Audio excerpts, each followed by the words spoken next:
Cumplí 70 años en una noche húmeda de agosto.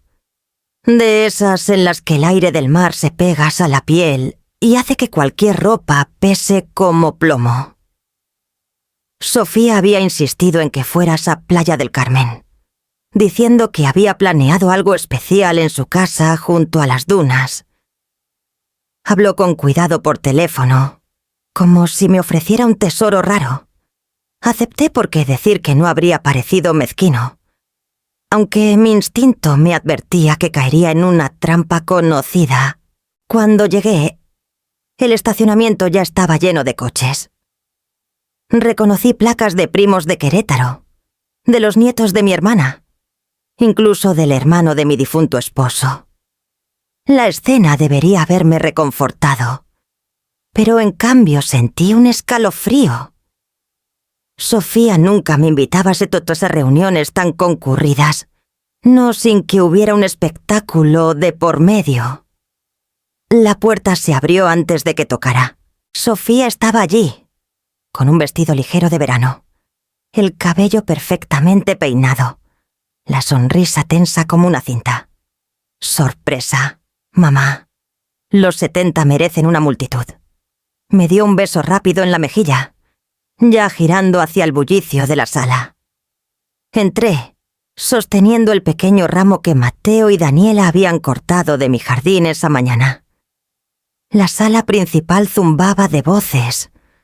Una mesa larga cruzaba el espacio, cubierta con un mantel blanco. Los vasos relucientes reflejando la luz. Todos los asientos estaban ocupados al menos una docena de familiares ya instalados, levantando copas, saludando. Por un instante pensé que Sofía se había planeado un brindis y mi corazón se ablandó. Entonces noté no había una silla libre.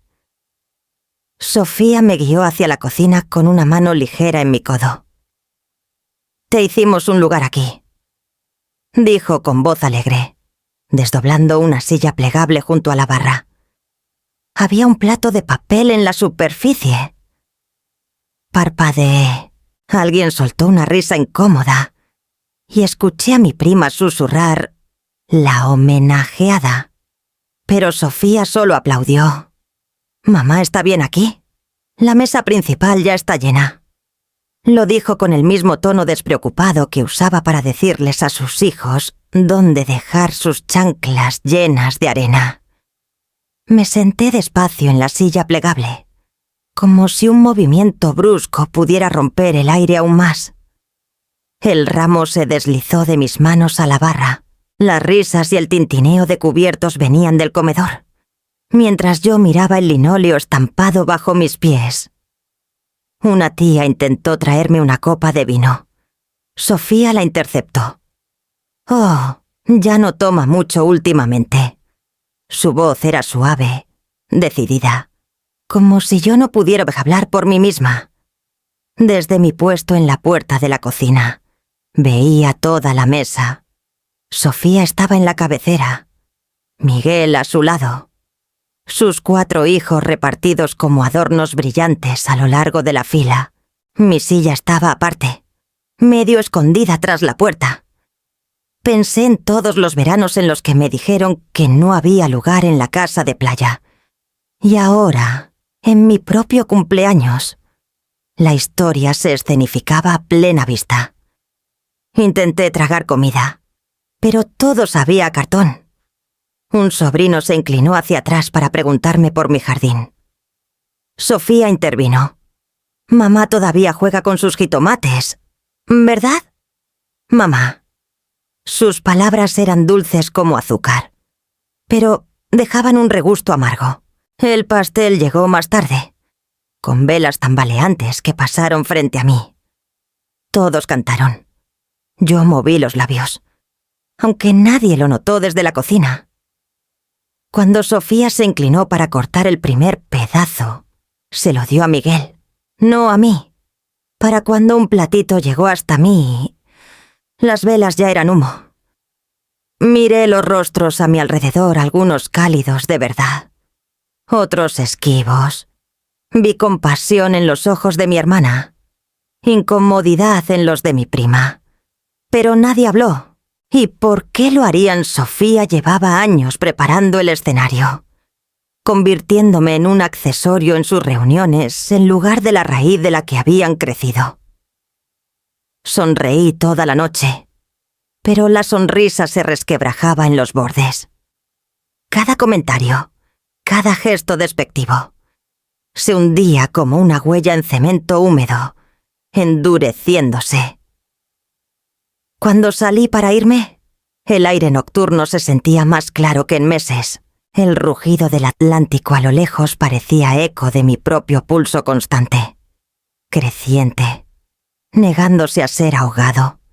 Al conducir, me di cuenta de que la silla plegable en esa cocina no era solo un desaire descuidado. Era el símbolo de 10 años de borrado silencioso. Y mientras los faros se extendían por la carretera, supe que algo en mí había cambiado para siempre. Conduciendo a casa desde la casa de Sofía esa noche, la carretera se extendía como una cinta de tiempo perdido. Los faros trazaban 10 años de veranos que nunca compartí, cada uno marcado por la misma llamada vacía, la misma excusa ensayada. Siempre llegaba en marzo, cuando las bugambilias empezaban a florecer. Sofía llamaba con un tono que sonaba a disculpa ensayada, aunque bajo él resonaba con finalidad. Mamá, lo siento mucho, pero no hay suficiente espacio en la casa de playa este año. Los niños necesitan su lugar, y con los papás de Miguel de visita. Bueno, ¿tú entiendes? Siempre decía que sí, que entendía. Me tragaba las palabras que ardían en mi garganta y la dejaba librarse. Año tras año. Los veranos se desdibujaron después de eso. Fotos en redes sociales de los hijos de Sofía Sebastián, con su papalote volando alto sobre las dunas. Elena subida a los hombros de su padre. Los gemelitos Luna y Tomás, enterrados en la arena hasta el cuello. Sus mejillas bronceadas, sus sonrisas anchas, sus vidas tejidas con el lujo de pertenecer. Mientras tanto, mis propios nietos Mateo y Daniela miraban desde afuera. Eran hijos de mi difunto hijo, criados por mí tras el accidente que los dejó sin padres. Cada junio hacían la misma pregunta. Abuela, ¿por qué nunca vamos a la casa de playa de tía Sofía?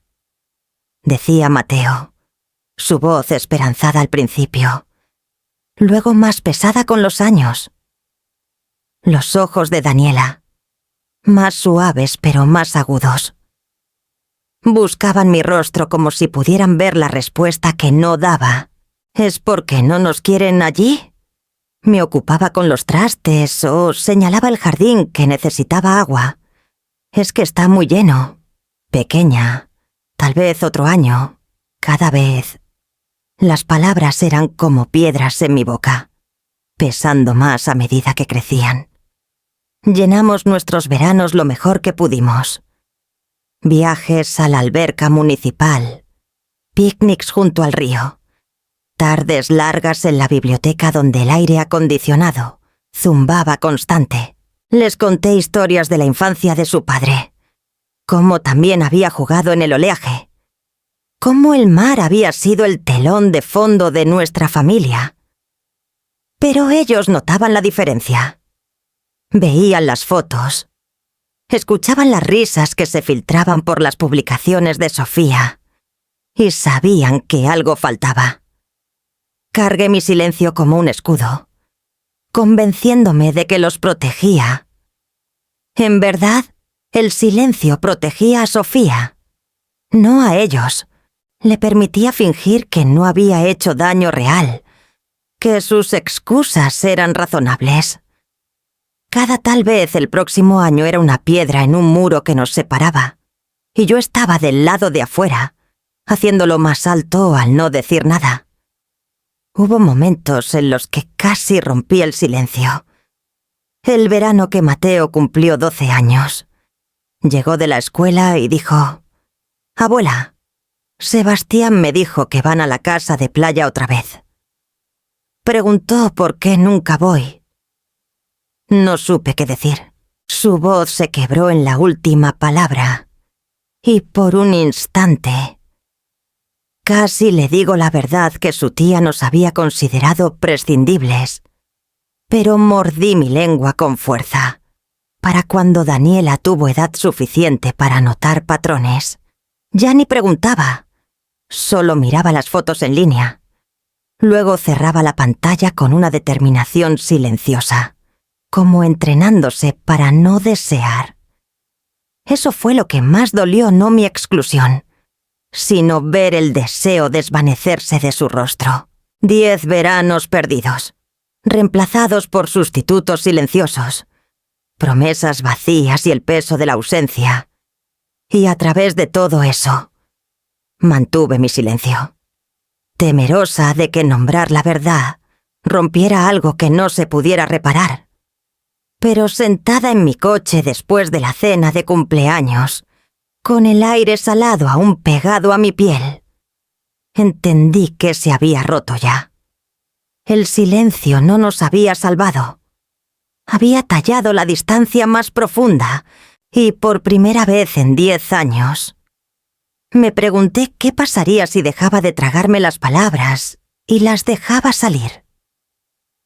La mañana después de la cena de cumpleaños, el sabor en mi boca era amargo, como si el humo de esas velas apagadas se hubiera sentado en mi lengua y se negara a irse. Intenté lavarlo con café, pero cada sorbo me recordaba la silla plegable, el plato de papel y las risas que continuaron sin mí. El teléfono sonó 2 veces ese día. Primero fue mi hermana, murmurando que lamentaba cómo habían salido las cosas, aunque sus palabras eran vagas, cuidadosas, destinadas a calmar sin ofender a Sofía. La segunda fue mi prima Carmen, que habló en susurros. No estuvo bien, Rosario, todos lo vimos, pero ninguna de las dos dijo nada en el momento. Su silencio resonaba con el mío de años pasados. Un silencio que parecía mantener a Sofía cómodamente sentada en la cabecera, mientras yo me desvanecía al fondo. Por la noche, conduje de vueltas a la casa de playa, diciéndome que había olvidado mi chal. Lo que quería, tal vez, era ver si Sofía sentía algún pinchazo de arrepentimiento. La casa estaba más tranquila que la noche anterior. Solo un puñado de familiares aún rondando, sirviéndose sobras. Entré sin tocar los viejos hábitos. Son duros de matar cuando se trata de la puerta de tu propia hija. Desde el pasillo, escuché la voz de Sofía antes de verla. Estaba con Carmen, con una copa de vino en la mano, su tono goteando diversión. Honestamente, debería estar agradecida de que siquiera la recibamos. A su edad, ¿qué más espera? Hacemos espacio cuando podemos. Esa silla plegable estaba bien. Carmen soltó una risa débil, más de incomodidad que de acuerdo. Pero no la desafío. Me congelé. Mi chal estaba en el coche. Me di cuenta, pero no podía moverme. No aún. Escuché cómo mi hija me reducía a casa una carga. Una invitada tolerada en lugar de una madre honrada. No era la primera vez que hablaba así a lo largo de los años. Había captado fragmentos, disfrazados de bromas, envueltos en condescendencia. Pero esa noche, sus palabras cayeron como ceniza en mi piel, imposibles de sacudir. Me fui antes de que alguien me notara. El sonido de mis propios pasos tragado por el oleaje afuera. En el coche, agarré el volante y miré el horizonte oscuro. Durante 70 años había dado, acomodado, suavizado mi ser para mantener la paz. Sofía se había acostumbrado a eso, a mi gratitud por cada migaja, por cada media invitación disfrazada de amabilidad. pero mientras las olas golpeaban la costa en un ritmo constante. Supe que algo había cambiado. La gratitud se había convertido en una jaula, y yo era quien había cerrado la puerta. Susurré el juramento en voz alta, para que el aire nocturno lo escuchara como testigo. No más gratitud por la humillación. Las palabras eran simples, pero pesaban, como piedras que había cargado y que de repente solté al suelo. Por primera vez, permití sentir la rabia que había tragado durante una década, dejarla arder en mi pecho, en lugar de disolverla en excusas. Cuando encendí el motor, no me sentí más ligera exactamente, pero sí más clara.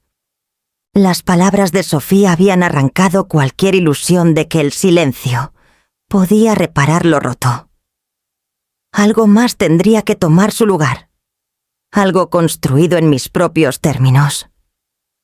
La carretera a casa se extendía, bordeada por sombras de pinos que se doblaban con el viento, y mientras conducía, vino a mí el recuerdo de otra carretera, la que llevaba al norte, a Valle de Bravo, donde una vez, hace mucho, había construido una vida que era solo mía. La noche después de escuchar a Sofía, me quedé despierta escuchando los crujidos de mi pequeña casa. El sueño no llegaba. En cambio, mi mente vagó hacia otro lugar, otro tiempo cuando no era simplemente tolerada, sino indispensable.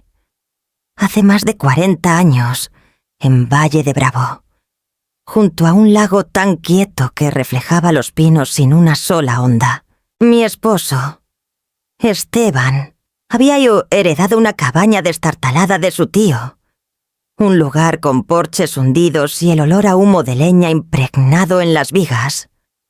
Éramos recién casados entonces, lo bastante jóvenes para pensar que el trabajo era solo otra clase de aventura. Esteban se encargaba de las reparaciones con manos callosas, pero la cabaña no habría sobrevivido sin lo que yo aporté. Llevé los libros, cada columna de números precisa. Gestioné los horarios de los ayudantes de limpieza y los chicos de secundaria que cargaban leña.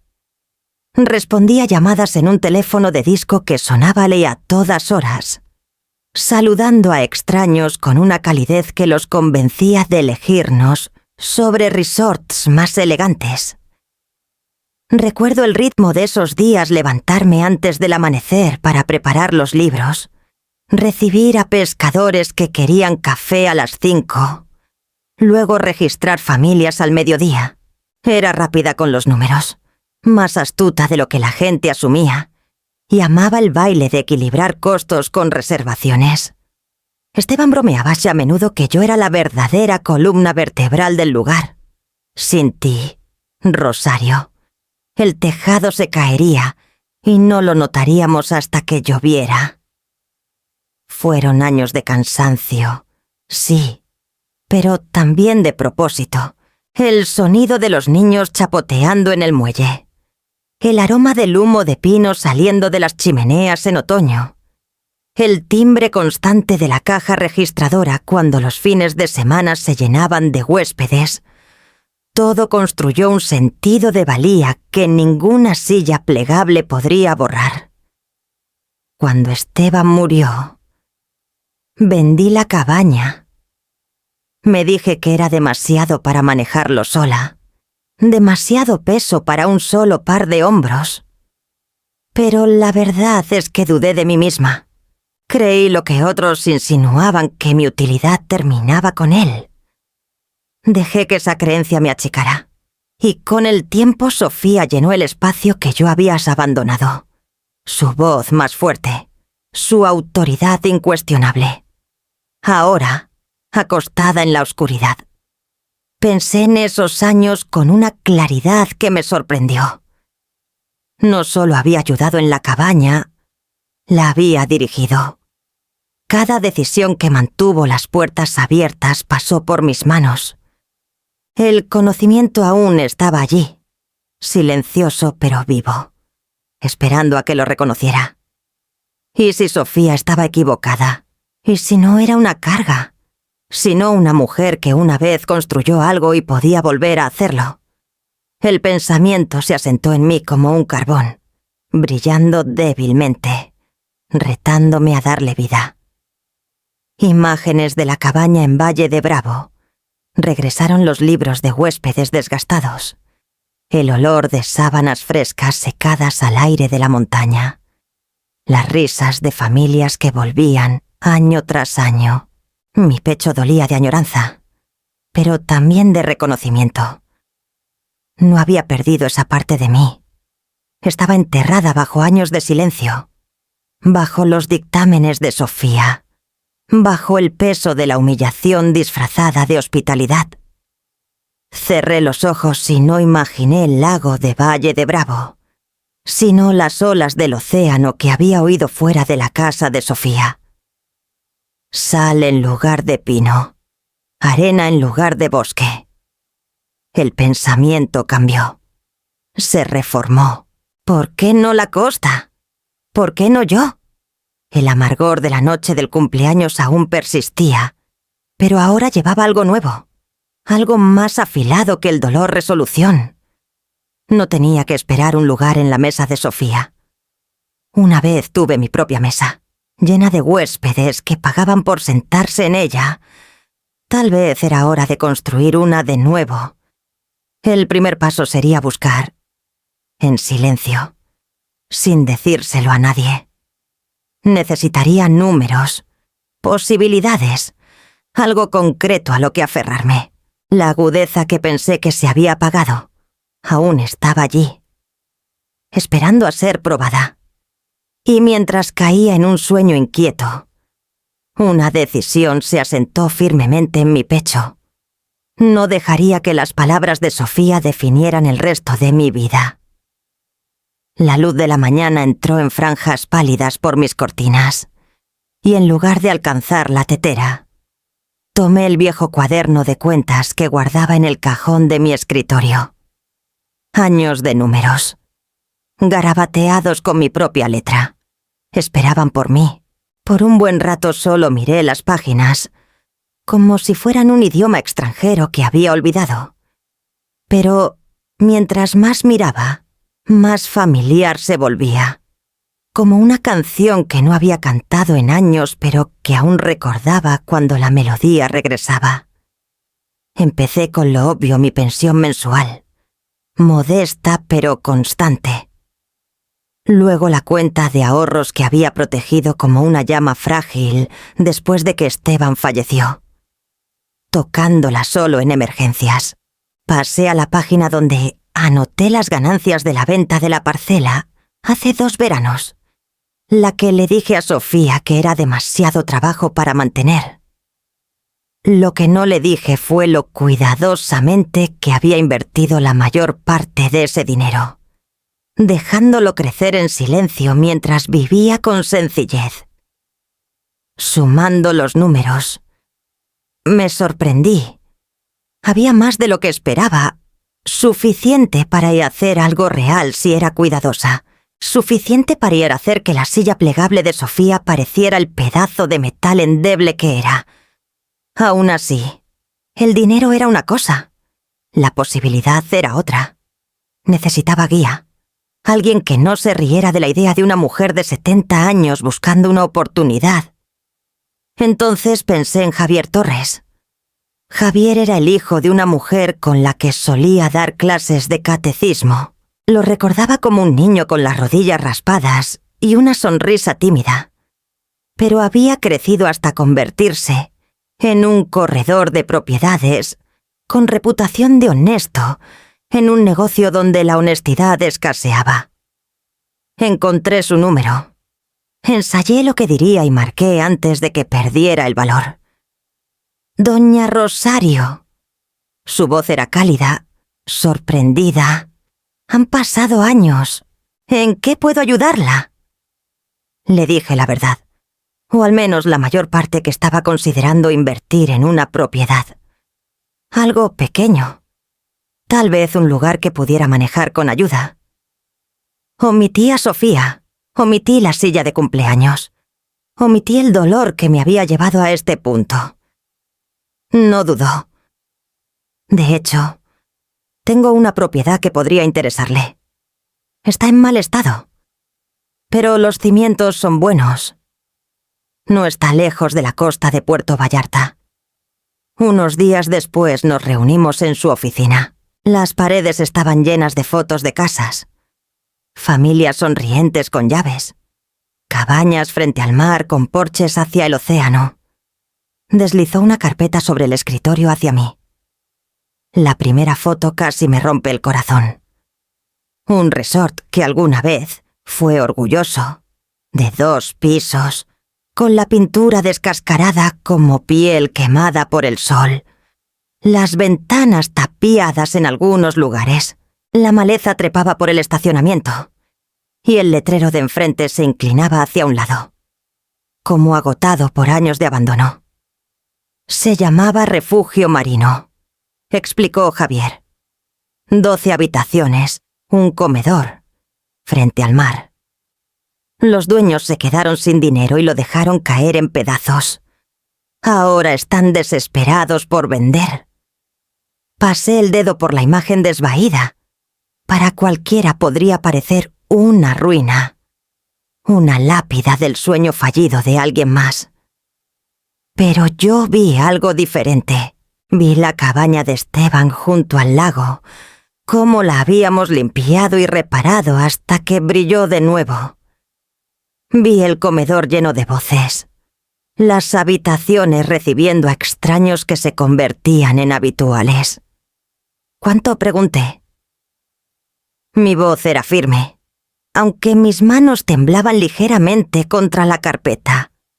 Javier me dijo el precio, y sentí una mezcla extraña de miedo y entusiasmo. Era un riesgo, sí, pero uno que tal vez podría permitirme si me movía con cuidado. Se inclinó hacia adelante, sus ojos buscando los míos. Es mucho trabajo. Doña Rosario. Algunos dirían que demasiado trabajo. Cerré la carpeta y puse mi mano encima. El trabajo no me asusta. Javier. Ser invisible. Sí. Su expresión se suavizó, y por primera vez en años, sentí que alguien me tomaba en serio. Salí de su oficina con los papeles bajo el brazo. El aroma del aire salado ya subiendo en mi imaginación. Javier me llevó a ver el refugio marino en una mañana gris. El cielo cargado de nubes que parecían reflejar el peso en mi pecho. La propiedad estaba al borde de un pueblo pequeño donde las dunas se encontraban con el agua, y aunque la pintura se descascaraba y las persianas se hundían, el océano se extendía más allá en un amplio lienzo de plata. Incluso en mal estado, la vista era impresionante. Caminamos por el sendero agrietado que llevaba al vestíbulo. Hierbas brotaban entre las piedras, altas y descuidadas. Las puertas principales crujieron cuando Javier las abrió. Dentro, el polvo cubría los mostradores y el aire olía ligeramente a moho. Pero la luz del sol entraba por las ventanas altas, cruzando el suelo de madera desgastado. Casi podía escuchar pasos otra vez, maletas rodando, niños riendo. Los dueños ya nos esperaban, una pareja mayor, con los hombros encorvados, rostros cansados por años de lucha. Javier me había dicho que intentaron mantener el lugar vivo, pero las cuentas médicas y el peso de las deudas los habían agotado. Mientras nos dábamos la mano, vi la vergüenza en sus ojos, la forma en que mira la gente cuando abandona algo que alguna vez amó. Recorrimos las habitaciones juntos, 12 en total, cada una cansada pero aún con un rastro de encanto.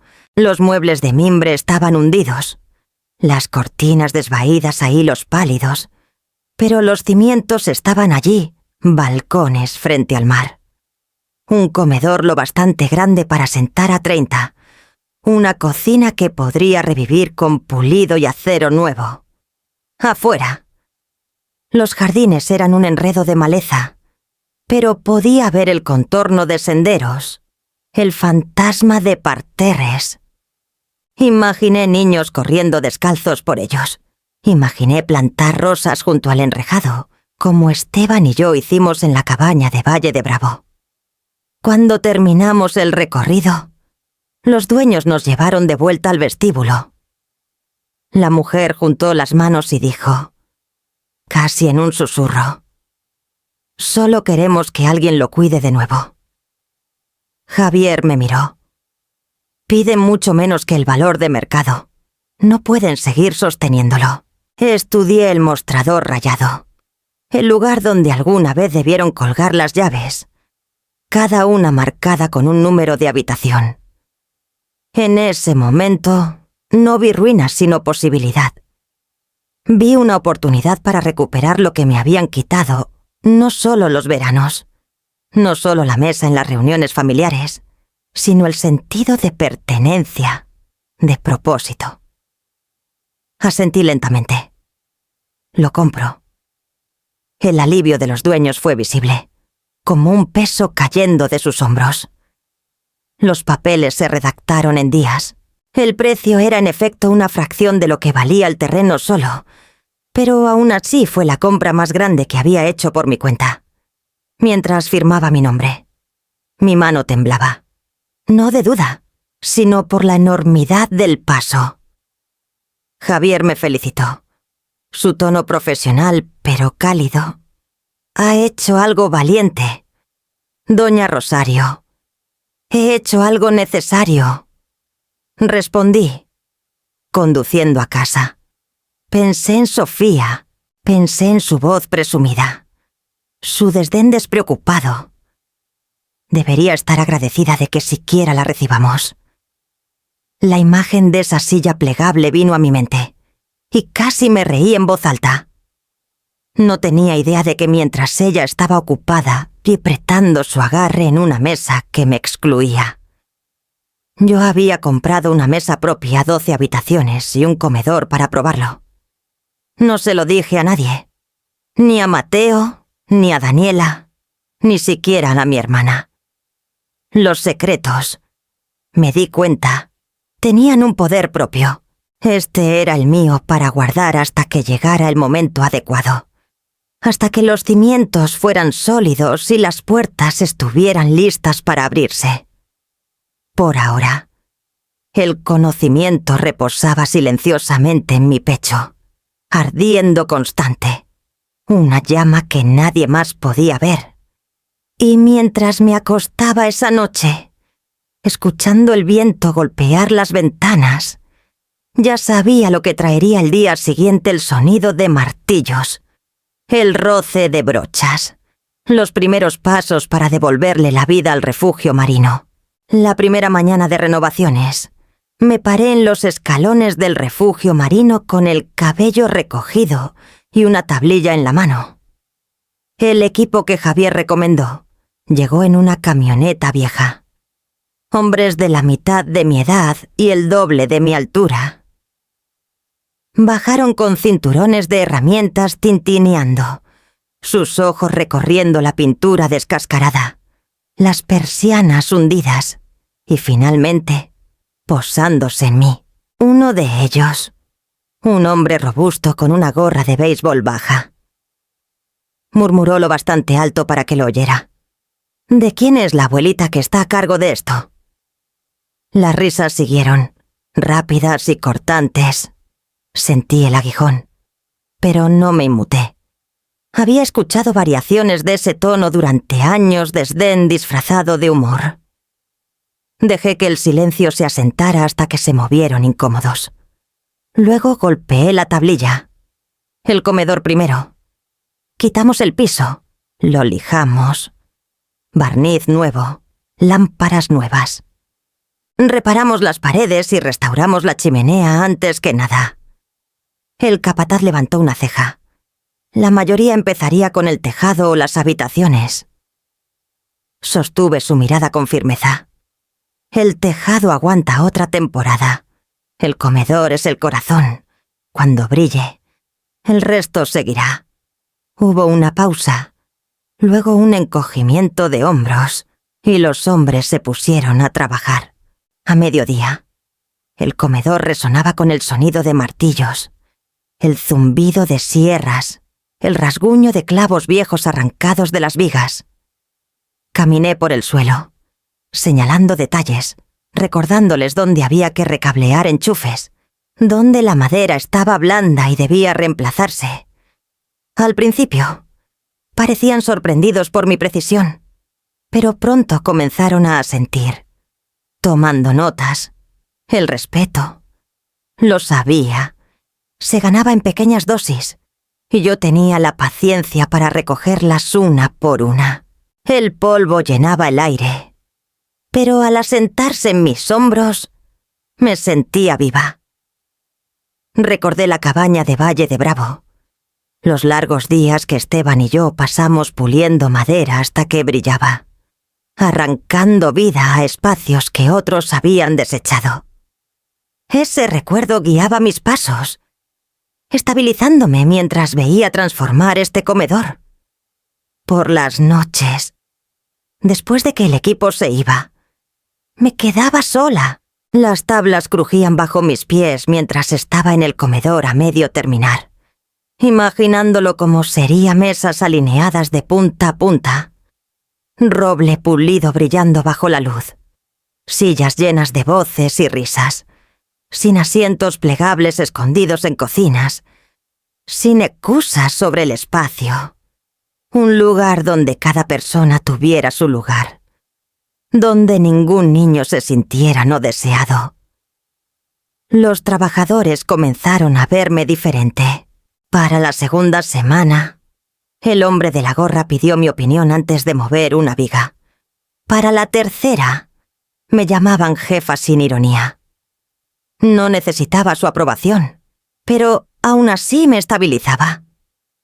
Reparamos las paredes, limpiamos años de descuido. Y para cuando las nuevas lámparas parpadearon, el comedor brillaba débilmente, como si también hubiera estado esperando a que alguien creyera en él de nuevo. Me paré bajo esas luces con aserrín aún pegado a mis zapatos, sintiendo algo elevarse en mí que había estado enterrado bajo años de humillación. El comedor no estaba terminado, pero respiraba de nuevo, y yo también. Esto ya no era una ruina, era posibilidad, amplia y esperando, extendiéndose como el mar más allá de las ventanas. Y cuando el último trabajador se fue una noche, sus herramientas repiqueteando en la camioneta, cerré la puerta tras ellos y me volví hacia el comedor. Ya planeando el siguiente paso, las habitaciones donde dormirían los niños, los balcones donde las familias se asomarían al aire salado, la vida que pronto llenaría estas paredes. Cuando el último clavo fue martillado y el olor a barniz se desvaneció en el aire salado, decidí que era hora de probar el sueño. No una gran inauguración. Aún no solo una apertura suave con personas en las que confiaba para ver los bordes ásperos y celebrar el esfuerzo. Llamé primero a mi prima Raquel, la que siempre me deslizaba una palabra de aliento cuando las púas de Sofía cortaban demasiado profundo. Aceptó de inmediato, su voz elevándose como si hubiera estado esperando que se lo pidiera. Luego llamé a mi vieja amiga Lucinda, que había estado a mi lado en funerales y años difíciles, nunca haciéndome sentir pequeña. Otros pocos siguieron rostros amables que nunca midieron mi valor con la balanza de Sofía. Cuando llegaron, sus coches crujiendo en el camino recién empedrado. Me paré en el porche con Mateo y Daniel Lewis a mi lado. El jardín aún era joven, solo medio plantado, pero las flores que habían echado raíz se inclinaban hacia el sol, y la pintura fresca en las persianas brillaba bajo la luz. Dentro, El comedor resplandecía con pisos pulidos y mesas nuevas alineadas de punta a punta. Había comprado sillas de madera robustas, todas iguales, cada una con su lugar, sin asientos plegables escondidos. Nadie sería nunca dicho que no había espacio. Esa primera noche, el comedor se llenó de voces. La risa de Raquel resonaba mientras servía vino. Lucinda tarareaba mientras colocaba platos en la mesa. Mateo y Daniela corrían entre las habitaciones, mostrando a los huéspedes las suites que habían ayudado a limpiar y preparar. Sus mejillas estaban sonrojadas, sus ojos brillantes. Cuando Mateo corrió hacia mí, susurró: «Abuela, esto se siente como hogar». Esas palabras pesaban más que cualquier tasación o reseña. Me bañaron, limpiando el residuo del desdén de Sofía, demostrando que los años de silencio no nos habían roto del todo. Daniela, más callada pero siempre perspicaz, añadió: «Se siente como si perteneciéramos aquí». Me miró con una mirada demasiado adulta para sus 12 años, y mi corazón dolió y sanó al mismo tiempo. Pasamos la noche alrededor de la mesa larga, las velas parpadeando, los platos pasando de mano en mano. El sonido de las olas se filtraba por las ventanas abiertas, mezclándose con el coro de risas y vasos tintineando. Me recosté, viendo la escena desplegarse, y por primera vez en mucho tiempo, no me sentí como un pensamiento tardío. Me sentí como el centro de algo vivo. Más tarde, cuando los niños se desplomaron en la cama y los adultos se sentaron con café, Raquel se inclinó sobre la mesa para apretar mi mano. «Nos has dado más que un lugar para quedarnos. Rosario, nos has dado un recordatorio de que la familia no se trata de quién reclama la cabecera, se trata de quién hace espacio para todos los demás». Sus palabras se asentaron en mí como la puntada final en una prenda que había estado cosiendo en secreto. Esto no era solo un edificio restaurado, era una promesa cumplida, a mí misma y a los niños que habían preguntado año tras año por qué nunca los invitaban. Cuando el último huésped se retiró a sus habitaciones y el comedor se quedó en silencio, me quedé sola. Las sillas estaban vacías ahora, pero aún podía escuchar ecos de risas en las vigas. Aún sentía el calor de la pertenencia cosido en el aire. Pasé la mano por la superficie pulida de la mesa, sólida y suave, y supe que la casa ya no era solo paredes y ventanas. Era nuestra. Apagué las velas, su humo elevándose en espirales, y me volví hacia la puerta. Mañana el sol saldría sobre un lugar con una nueva vida, y con él los susurros comenzarían a viajar más allá de estas paredes. Susurros que pronto podrían llegar a los oídos de Sofía. Las noticias viajan de forma extraña en los pueblos pequeños. No por titulares, sino por murmullos en los mostradores de las tiendas y susurros en los bancos de la iglesia. Fue Raquel quien me lo dijo primero, sus labios curvándose con una diversión contenida. «Tu hija estuvo ayer en el mercado», dijo. Alguien mencionó a una mujer arreglando un resort frente al mar. Sofía se rió. Dijo que no podía imaginar quién confiaría en una jubilada para algo tan ambicioso. No pedí más. No necesitaba hacerlo. Podía escuchar la voz de Sofía en mi mente. Ese tono pulido que usaba cuando quería que sus palabras cortaran sin parecer crueles.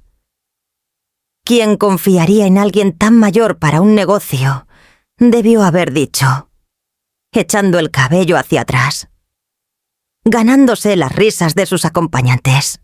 Lo que no sabía, y lo que hacía brillar los ojos de Raquel al contármelo, era que la jubilada en cuestión era yo, mi propia hija, descartando el mismo trabajo que me estaba devolviendo el aliento, burlándose de las manos que una vez la sostuvieron cuando era pequeña. La ironía era lo bastante afilada para saborearla. Al principio, el conocimiento dolió. Había una parte de mí, aún cruda por años de su juicio, que quería entrar en esa tienda, plantarme frente a ella y anunciar: «Es mío, lo compré, lo estoy construyendo». Pero no lo hice. La verdad era más dulce escondida por ahora, como el vino que se profundiza en una bodega. Algunas cosas ganan fuerza en el silencio. En cambio, volqué mi energía en el resort. La palabra se extendía rápido, más allá de mi pequeño círculo de amigos y primos. Los huéspedes que se quedaron durante la apertura suave ya hablaban de ello con vecinos, publicando fotos del comedor pulido y los jardines que habíamos coaxeado a la vida. Extraños comenzaron a llamar, curiosos por reservaciones. Cada vez que sonaba el teléfono, mi pecho se elevaba. Mientras tanto, Sofía seguía publicando sus tradiciones veraniegas en línea, fotos de la casa de playa llena de juguetes y toallas, sus hijos sosteniendo conos de nieve, Miguel asando en la terraza. Se regodeaba en el brillo de su vida curada, segura en la suposición de que nada aquí a su alrededor podía cambiar. No notaba los susurros que comenzaban a ondular en sus bordes. No sospechaba que la marea cambiaba justo fuera de su vista. Sabía que solo era cuestión de tiempo antes de que escuchara la verdad. Tal vez lo descubriría en la iglesia, cuando alguien la felicitara por mi empresa, o en una reunión familiar, cuando un primo se me equivocara y mencionara su estancia en el refugio marino. Como fuera que llegara, la revelación golpearía con la fuerza de una tormenta. Pero por ahora, se reía de la sombra de un rumor, ciega al hecho de que ya estaba parada en su puerta, y la dejé reír, porque cada palabra despectiva solo hacía que el momento de la verdad fuera más poderoso cuando finalmente llegara. Una noche, después de que los trabajadores se fueron y el sol se hundió bajo, caminé sola por el comedor. Las sillas estaban alineadas cuidadosamente contra las mesas. El suelo brillaba con pulido y las ventanas estaban abiertas al sonido de las olas. Imaginé la sonrisa burlona de Sofía, la inclinación de su cabeza cuando hablaba de mí como si fuera una carga, y no sentí rabia entonces, solo una certeza tranquila. Ella pensaba que conocía la historia de quién era yo. Pronto aprendería que la historia había cambiado, que la mujer que descartó como frágil había construido algo duradero, algo que no podía controlar ni disminuir. Apagué las luces una por una, dejando que el comedor cayera en el crepúsculo. El aire olía a madera fresca y sal marina, y mientras cerraba la puerta, supe que el momento se acercaba para abrirla completamente, no solo a amigos, sino a familia. Habría que escribir invitaciones, hacer llamadas, tomar decisiones sobre quién cruzaría estas puertas y quién se quedaría afuera. La decisión vino a mí una mañana tranquila mientras estaba en el porche del refugio marino, con el café calentándome las manos mientras las gaviotas giraban arriba. El comedor estaba terminado, las habitaciones limpias, los jardines brotando de verde nuevo. Era hora de abrir las puertas más ampliamente. No solo a huéspedes que pagaran, sino a las personas que habían estado a mi lado cuando el silencio pesaba. El día del trabajo asomaba en el calendario, una fecha que Sofía siempre reclamaba para sus reuniones en la casa de playa. Durante 10 años, ese fin de semana le había pertenecido, con sus hijos corriendo descalzos por las dunas, mientras Mateo y Daniela miraban desde afuera. Este año sería diferente. Saqué un montón de papelería de mi escritorio y alisé la primera hoja. Mi letra se había endurecido con los años, pero al mover la pluma, se soltó, trayendo consigo una especie de liberación. Querido Raquel y Martín, escribí, me encantaría que ustedes y su familia se unieran a nosotros en el refugio marino este fin de semana del Día del Trabajo. Vengan a descansar junto al mar, compartan comidas en mi mesa y hagamos nuevos recuerdos juntos. Escribí variaciones de lo mismo a otros, a mi hermana Elena, que siempre apretaba mi mano cuando las púas de Sofía eran demasiado agudas. Mi primo David y su esposa, que habían luchado financieramente pero nunca dejaron de preguntar por Mateo y Daniela. La familia Martínez, que me habían tratado como familia incluso cuando mi propia sangre no lo hacía. Cada carta era una invitación no solo a un fin de semana, sino a una nueva tradición. Una construida no en exclusión, sino en bienvenida.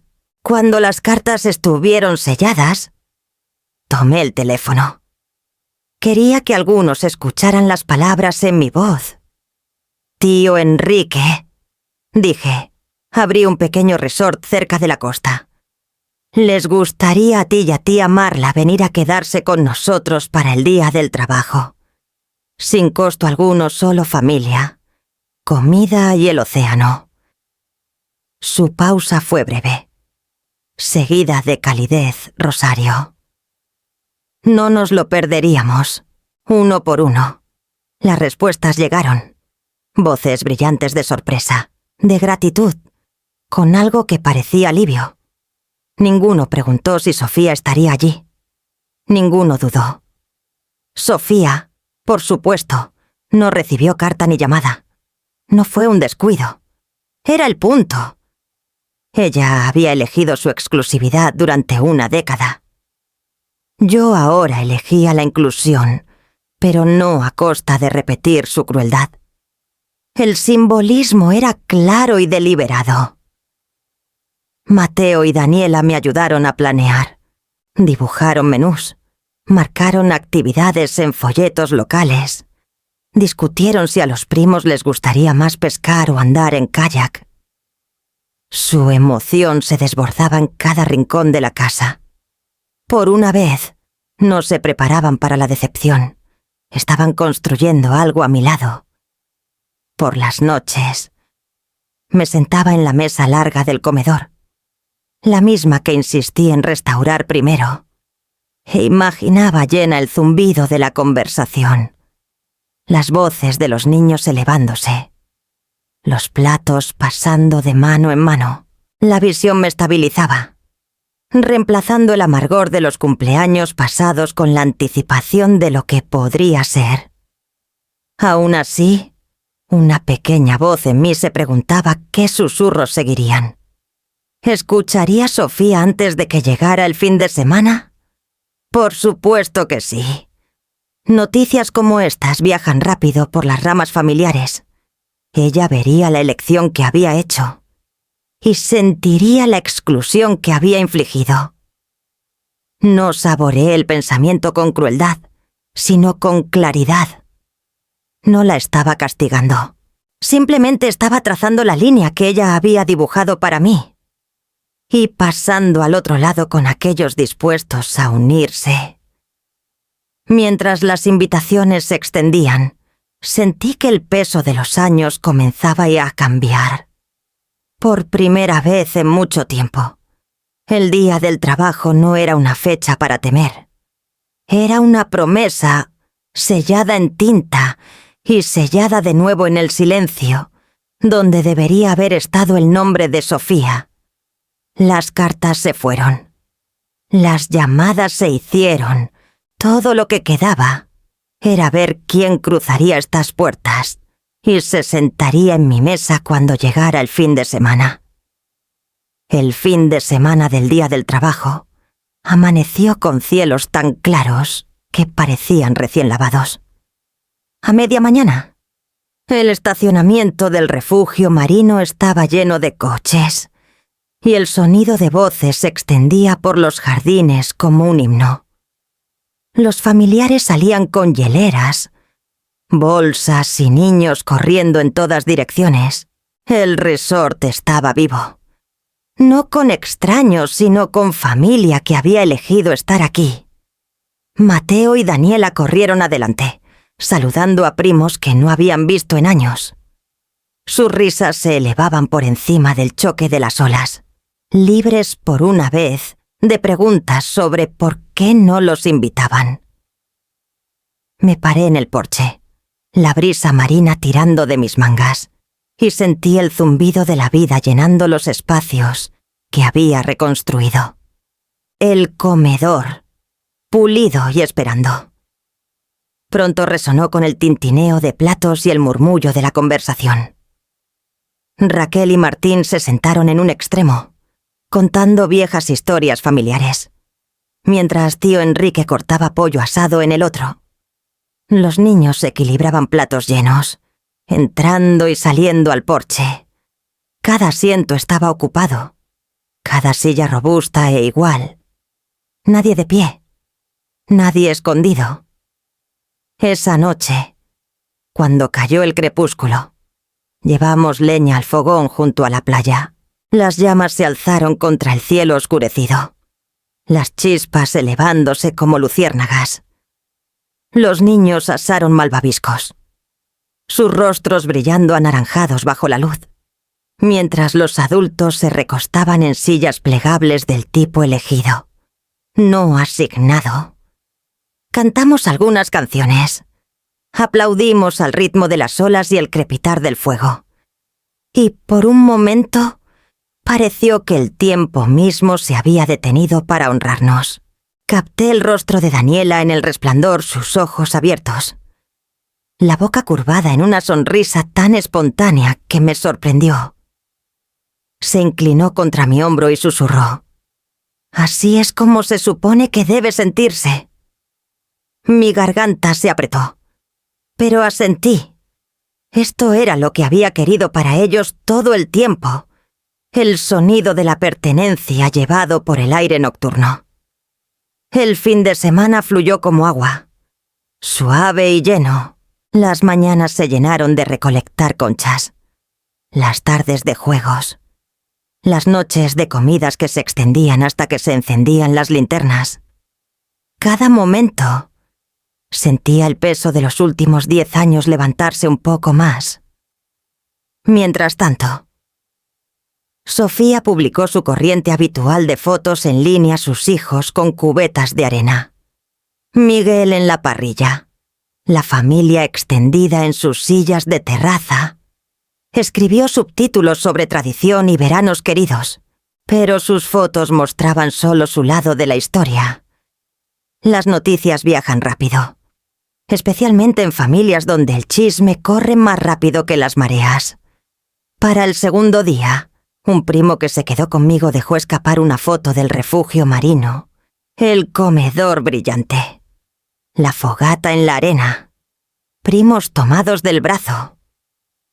Se extendió silenciosamente, luego más rápido, hasta que supe que debía que se haber llegado al feed de Sofía. Imaginé su desplazamiento, viendo los rostros que esperaba en su mesa reunidos en la mía. Imaginé el aguijón de darse cuenta de que mientras su casa de playa bullía, otra tradición había nacido a solo 2 horas por la costa y ni siquiera la habían invitado. Pero no me detuve en ello mucho. El fin de semana nos pertenecía a aquellos que habían aceptado la invitación sin dudar. Serví vino, pasé pan y dejé que el zumbido de las voces se asentara profundamente en mis huesos.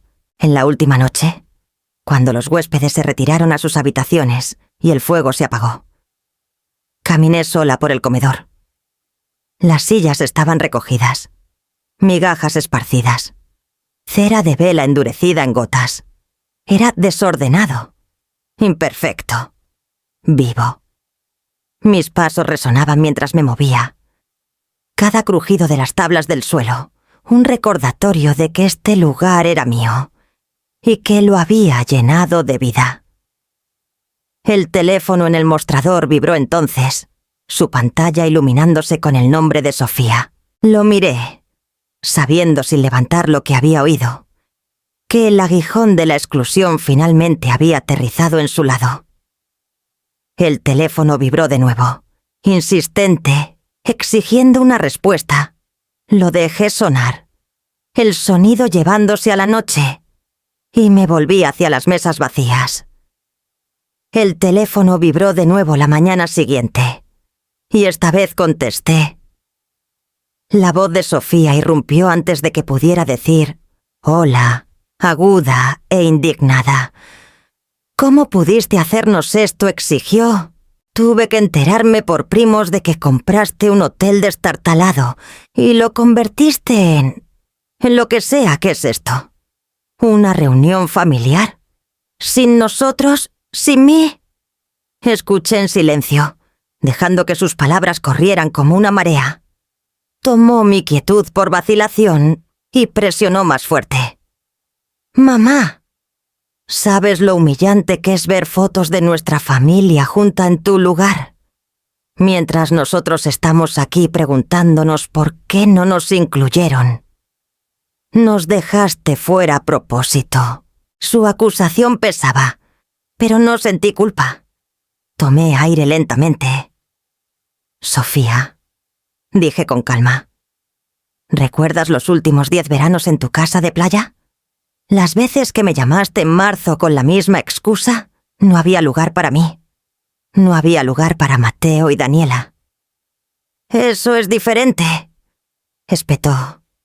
«Sabes lo pequeña que es la casa. No podíamos meter a todos.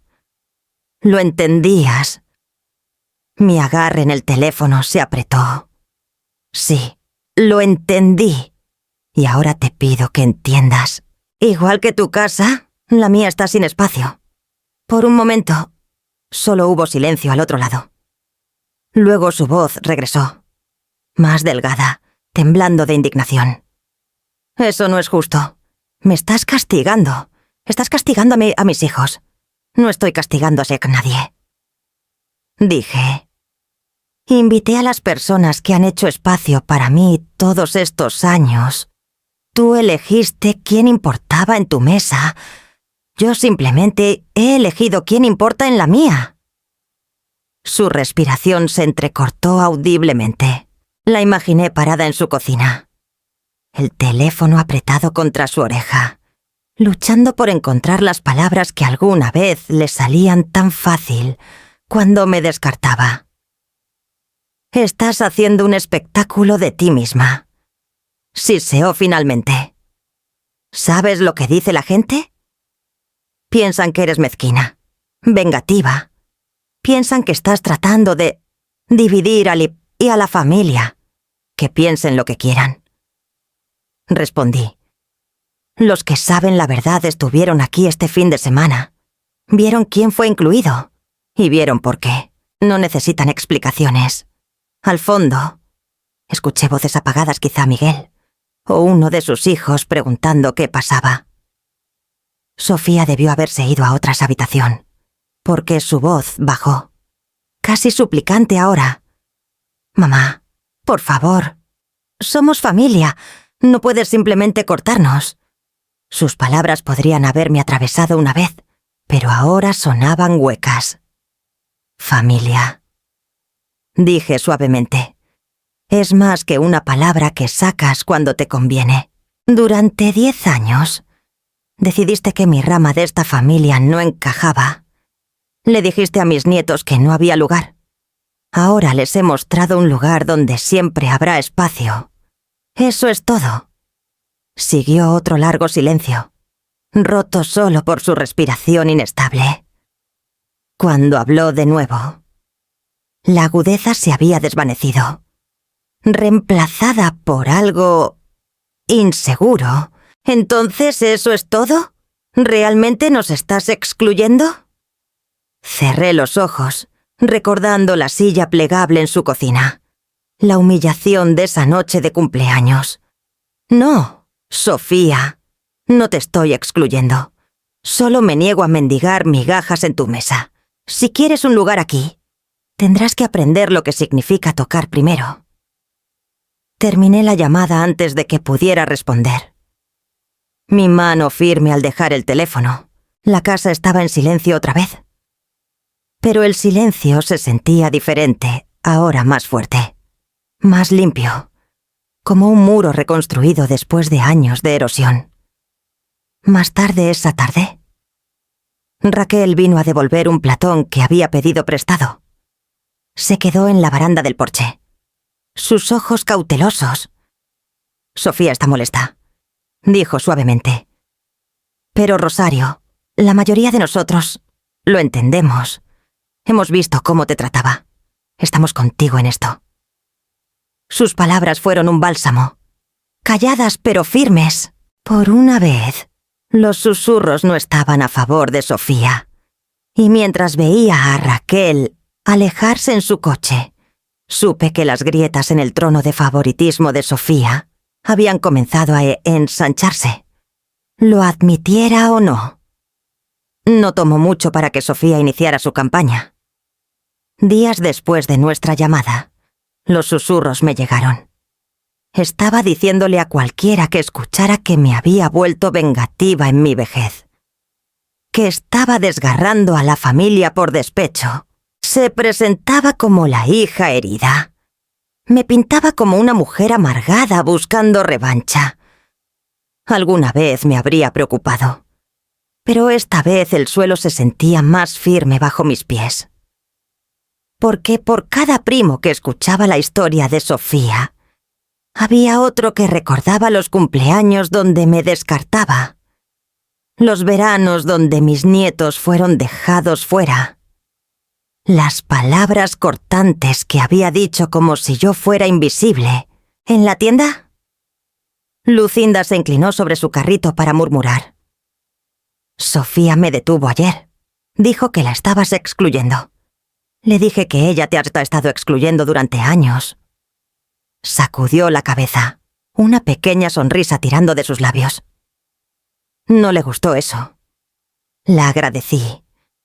No porque necesitara su defensa, sino porque me calentaba saber que la verdad finalmente estaba siendo dicha en voz alta por alguien más que yo. El silencio que alguna vez protegió a Sofía se estaba agrietando. Tío Silas llamó después, su voz grave llena de convicción. «Rosario, hablé con Sofía. Dice que estás causando una división». Le dije, «Claro, ella creó esta división, no tú.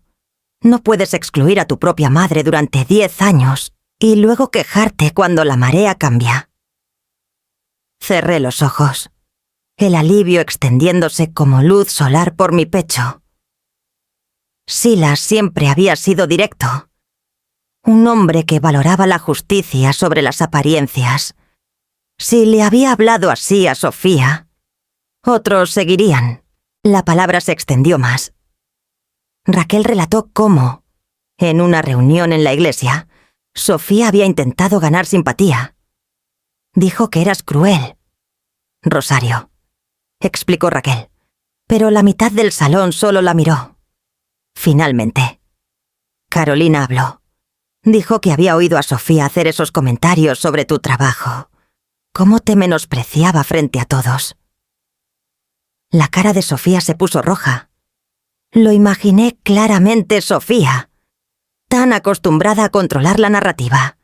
De repente, acorralada por su propia historia, el pensamiento no me trajo triunfo, sino una profunda y cansada sensación de equilibrio, finalmente restaurándose. Mateo y Daniela también lo notaron.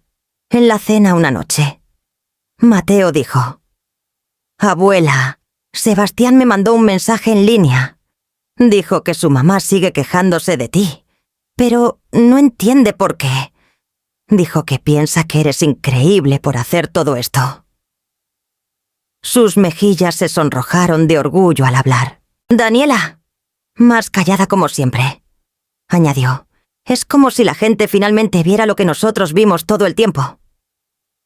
Sus palabras aterrizaron suavemente, pero con firmeza, recordándome por qué había elegido este camino.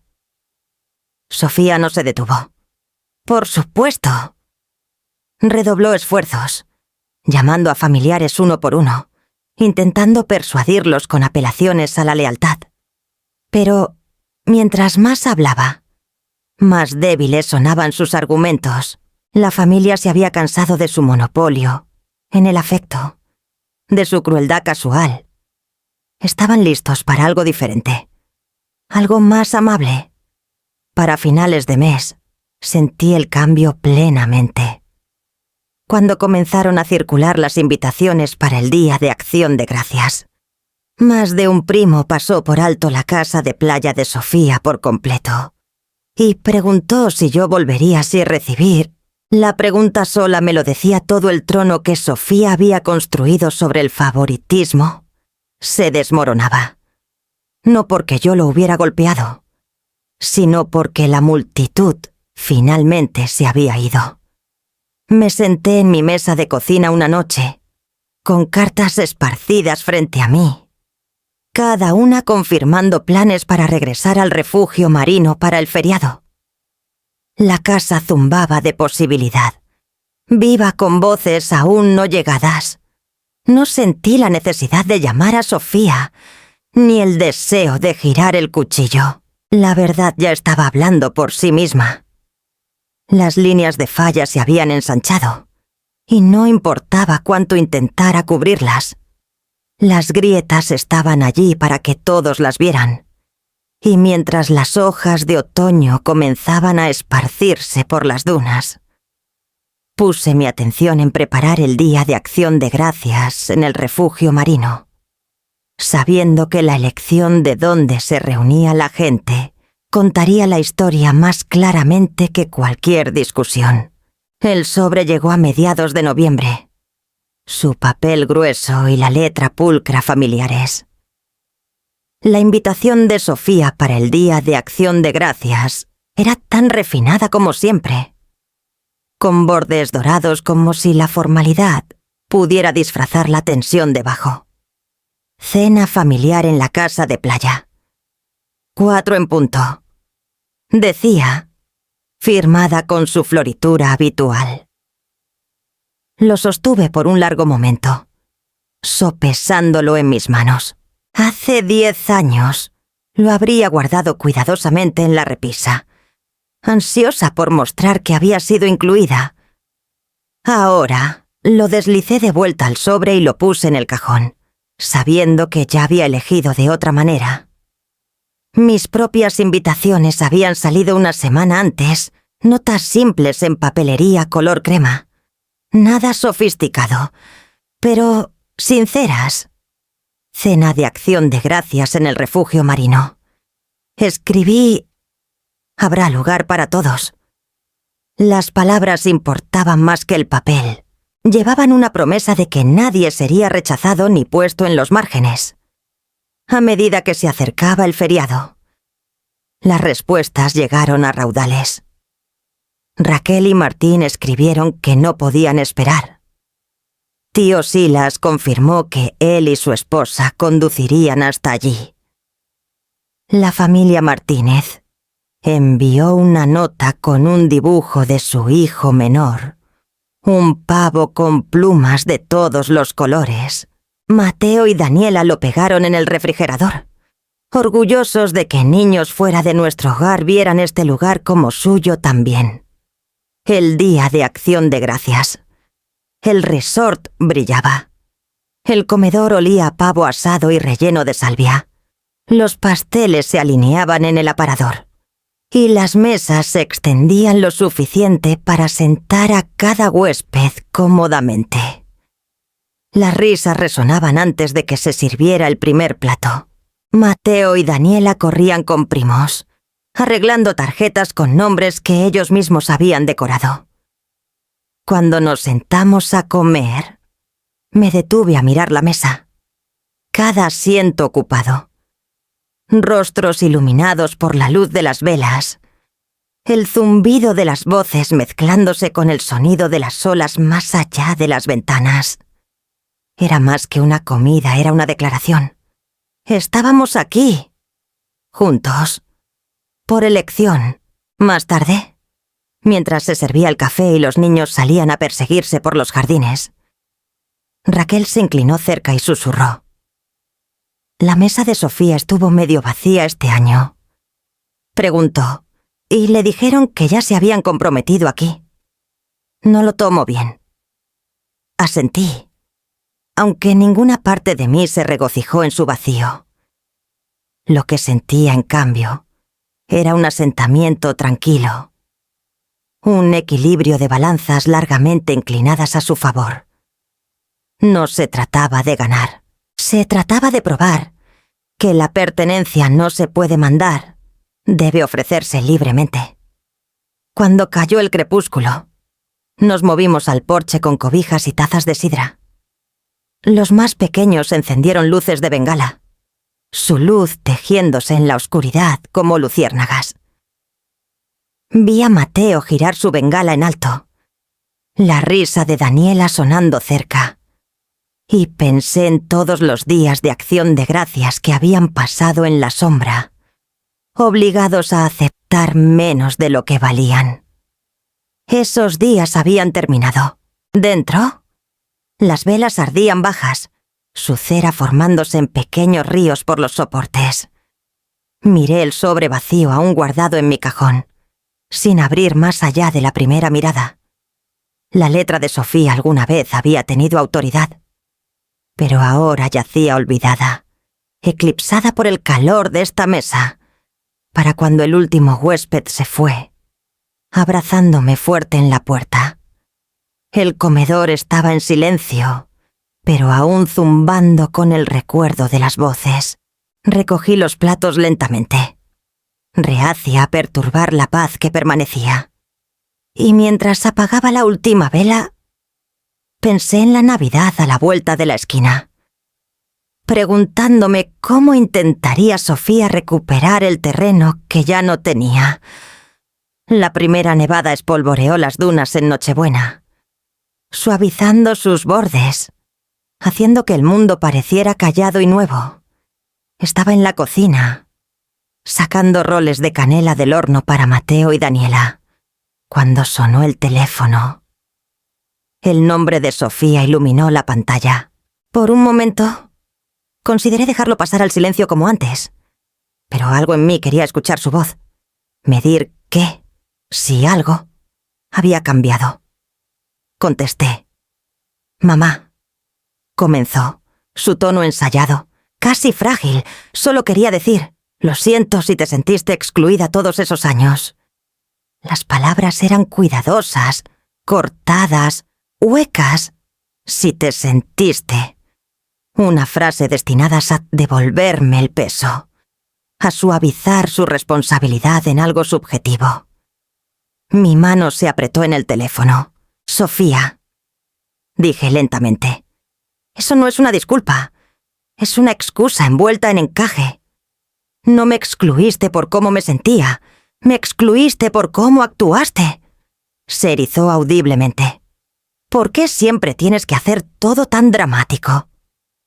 «Estoy tratando de hacer las paces aquí, pero eres imposible». Puse la bandeja de roles en la barra y me apoyé contra la pared. La paz sin respeto no es paz. Es rendición. Y ya no me rindo. Al otro lado, escuché su suspiro, agudo e impaciente. Entonces, ¿qué quieres de mí? Un espectáculo. ¿Quieres que me ponga de rodillas y suplique? Quiero la verdad. Respondí. Quiero que reconozcas que tomaste decisiones que me lastimaron a mí y a mis nietos, que nos apartaste durante una década y que disfrutaste el poder de hacerlo. Respeto primero, Sofía. Luego puede venir el perdón. No antes. El silencio se extendió entre nosotras, punteado solo por el leve sonido de sus hijos al fondo, riendo, rasgando papel, el bullicio de una Navidad intacta por nuestra fractura. Finalmente, su voz regresó, más suave pero no más firme. No sé si puedo hacer eso. Entonces no tenemos nada más que discutir. Dije, no hasta que puedas. Su inhalación aguda me dijo que no estaba acostumbrada a que la línea se trazara de mi lado. Durante años me había doblado, tragado, asentido. No ahora. La línea era firme, tallada en piedra por demasiados cumpleaños perdidos, demasiados veranos perdidos.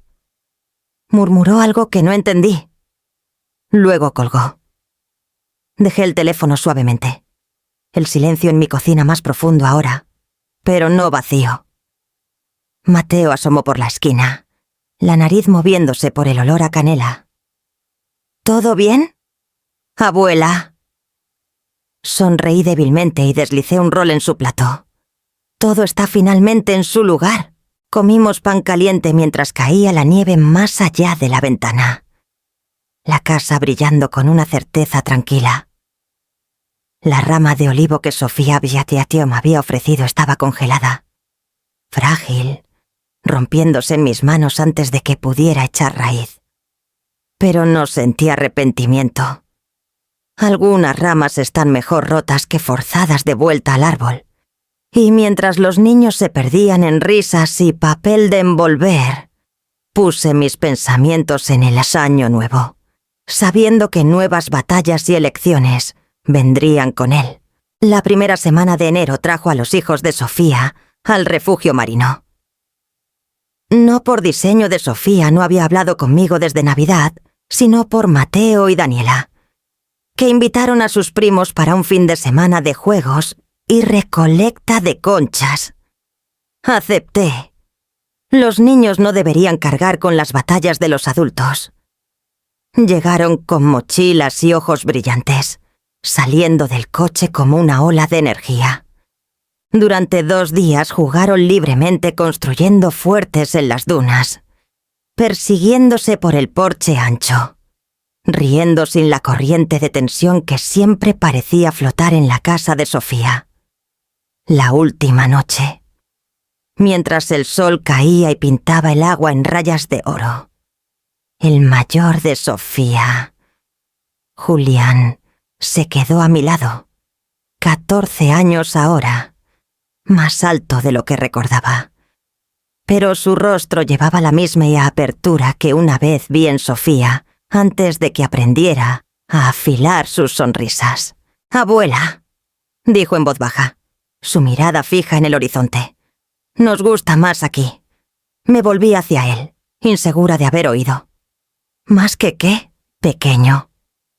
«Más que la casa de mamá», respondió, las palabras saliendo antes de que pudiera detenerlas. «Porque aquí todos importan, nadie queda de lado».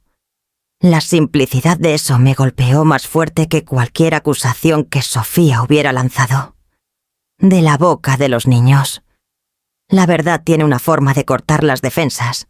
Puse una mano en su hombro, estabilizándolo a él y a mí misma.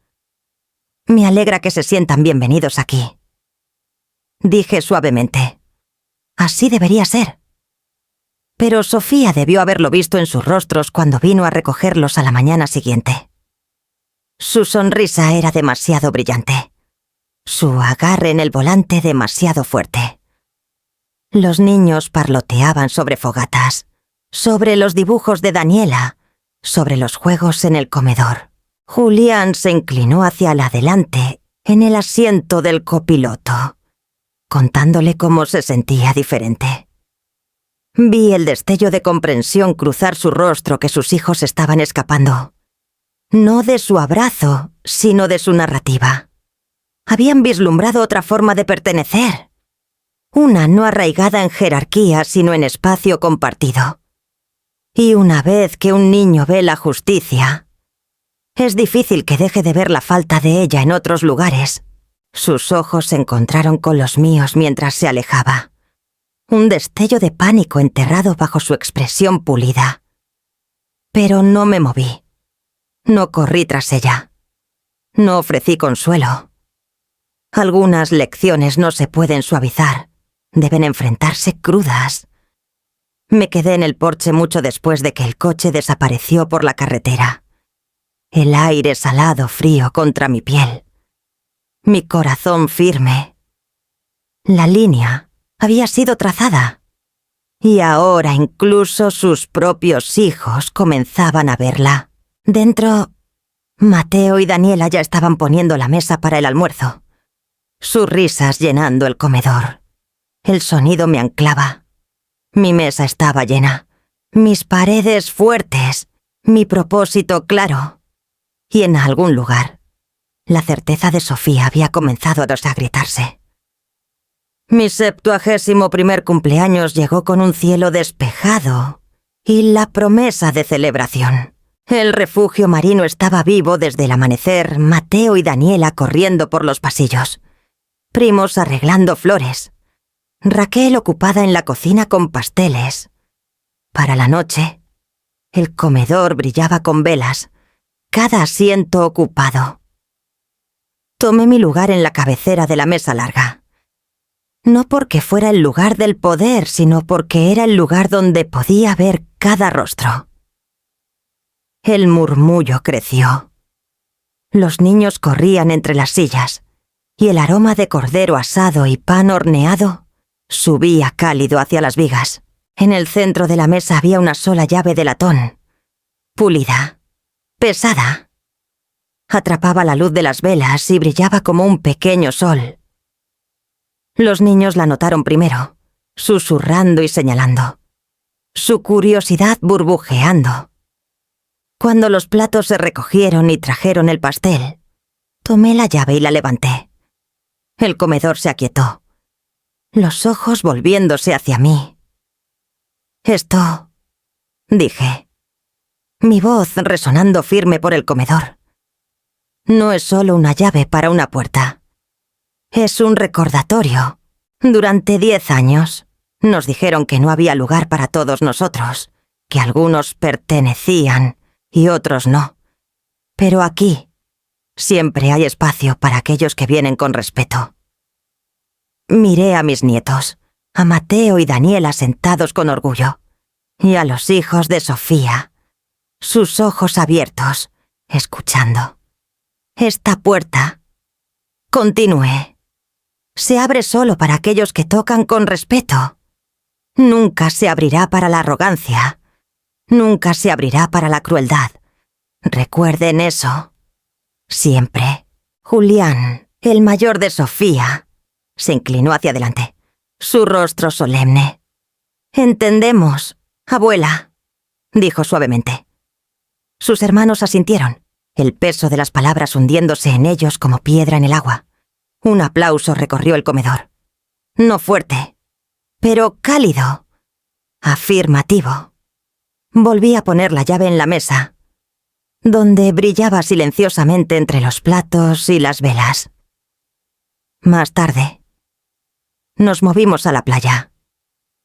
Una fogata crepitaba, calentando el aire fresco de la noche. Alguien encendió el primer fuego artificial y se elevó, antes de estallar en chispas sobre el mar. Los niños gritaban, sus risas resonando por las olas, y los adultos aplaudían, las voces mezclándose con el crepitar de la llama y el siseo de la marea. Me quedé atrás, viendo todas las mesas dentro, aún brillando con la luz de las velas, el cielo iluminado con color, las personas que habían elegido estar aquí, porque creían en lo que este lugar representaba. La llave de latón estaba segura en mi bolsillo ahora, pesada contra mi palma, su significado grabado más profundo que cualquier metal podría contener. Los fuegos artificiales florecieron uno tras otro, esparciendo oro y rojo por la oscuridad, mientras las risas subían desde cada rincón del resort. Y supe, con la certeza de la marea, que había construido algo más fuerte que una casa o una tradición. Había construido una mesa donde el respeto era el único asiento que importaba. Cuando el respeto finalmente toque, ¿abres la puerta o la guardas para siempre?